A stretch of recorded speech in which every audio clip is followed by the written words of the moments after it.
Moving over now to a developing story, a historic settlement reached between First Nations representatives and the federal government.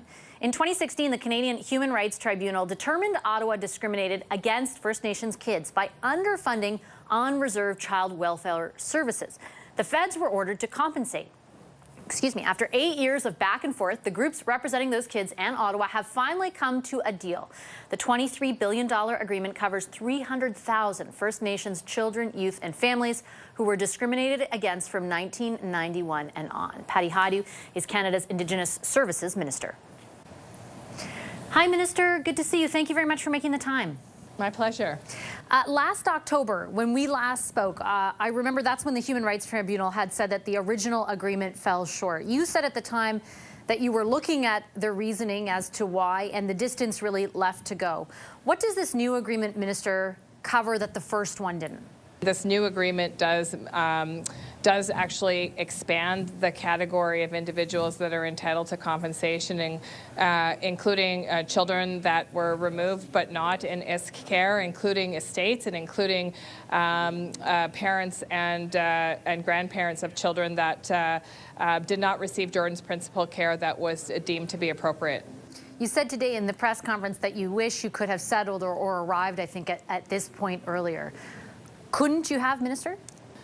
You know, look, I think that the process of reconciliation is actually one that is about colonial government coming to terms with not only the harms of the past, but how we do things differently. And I think that the Prime Minister has been clear that he expects all of his ministers to be looking for ways to resolve legal disputes by mediation and by working collectively with partners. And so in that regard, of course, for me, any time delayed is a delay of justice. It's also a delay of an opportunity for families to begin that hard work. And so I think that obviously all of us looking back would have hoped that we could have arrived at this earlier, but certainly I'm very pleased that we're here today and that families and people harmed by a systemically discriminatory system will get the compensation that acknowledges that harm, and that importantly the continuation of the work to reform the system will be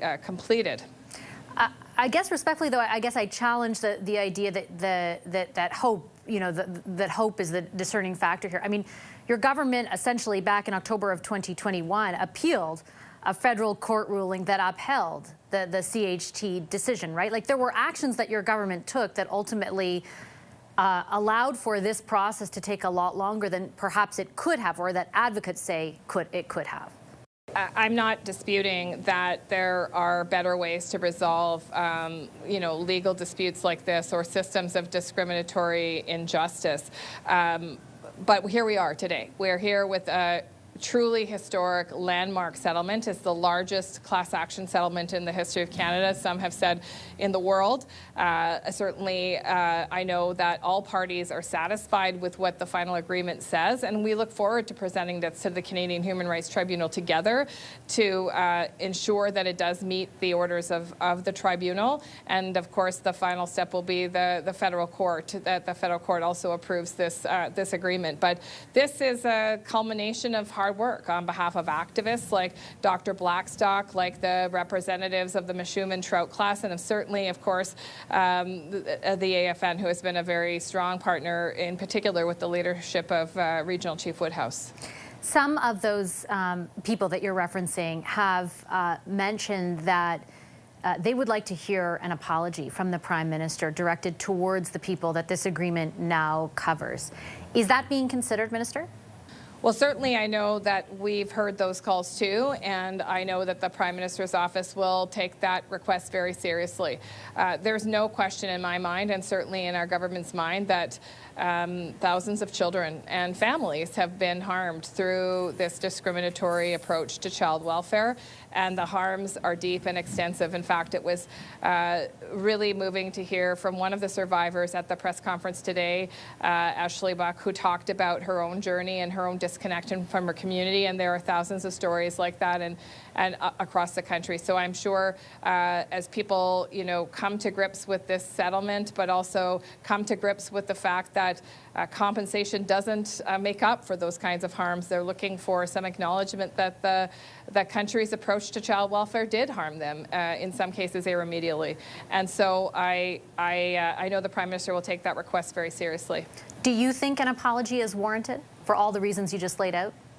I think that whenever there's discrimination at such a mass and systemic level, that people expect that the country understands that what happened was wrong and that it commits to not doing that again. And certainly that's what the compensation is meant to provide, an acknowledgement that those harms were real and sustained.